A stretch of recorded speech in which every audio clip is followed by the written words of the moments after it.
नमस्कार मंडळी, कसं काय मजेत ना? चला तर मग सुरुवात करूयात आजच्या आपल्या व्लॉगला. तर मग सर्वप्रथम जय गजानन माऊली. कारण आज अंबडमध्ये येणार आहे संत श्री गजानन महाराज यांचा पालखी सोहळा. तर मग प्रसाद वाटपाच्या हिशोबाने आम्ही निघालो अगोदर रामनगरकडे. तिथे जाऊन पहिले पोहे बनवण्यासाठी मदत केली. नंतर दिंडीची वाट बघितली. तर 10 मिनिटानंतर दिंडी दिसली. नंतर दिंडीला पोहे वाटण्याचा कार्यक्रम सुरू झाला.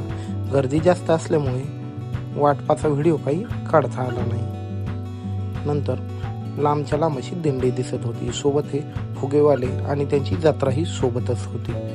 नंतर संत श्री गजानन महाराज यांच्या पालखीचे दर्शन घेतले.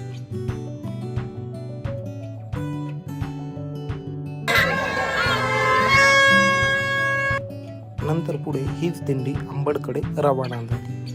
तर अंबडकडे येताना सोबत पोलीस बंदोबस्त आणि नंतर त्यांचे स्वतःचे ॲम्ब्युलन्स आणि विविध व्यवस्थाही त्यांची सोबतच असते. तर मग आम्ही अंबडला आलो. चिप्सचे पाकिटं फोडून ठेवले आणि नंतर लगेचच दिंडी आली. मग त्यांना वाटपाचा कार्यक्रम केला. खूप मोठी दिंडी, जवळपास 700 लोक दिंडीमध्ये सहभागी होतात. जातानाही पायी पायी आणि येतानाही पायी पायीच लोक असतात. खूप शिस्तप्रिय आणि महाराष्ट्रातली एकमेव दिंडी जी शिस्तप्रियसाठी प्रसिद्ध 1 नंबरला असते असं या दिंडीला ओळखलं जातं. आजकालची जी तरुण मंडळी डीजेच्या तालावर नाचतात ना, त्यापेक्षा हे तरुण कधीही चांगलेच. सर्वांच्या अंगावर पांढरा शुभ्र पोशाख सुंदर दिसत. खूप आनंद घेत आहेत हे तरुण मित्रमंडळ. आजकालच्या या युगात तरुणही भक्तिभावाने भगवंताचा नामस्मरणाचा आस्वाद घेत आहेत.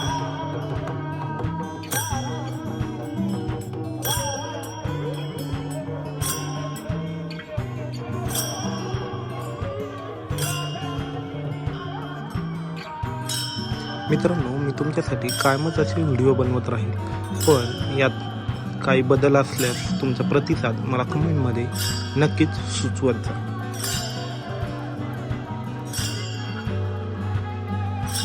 मित्रांनो, तुम्ही माझे व्हिडिओ बघता, लाईक करता, पण फॉलोच करत नाही. चला तर मग आज कमेंटमध्ये जय गजानन लिहून आज आपल्याला इन्स्टाला फॉलो करा. तर चला मग आजचा व्हिडिओ आपण इथेच समाप्त करूया.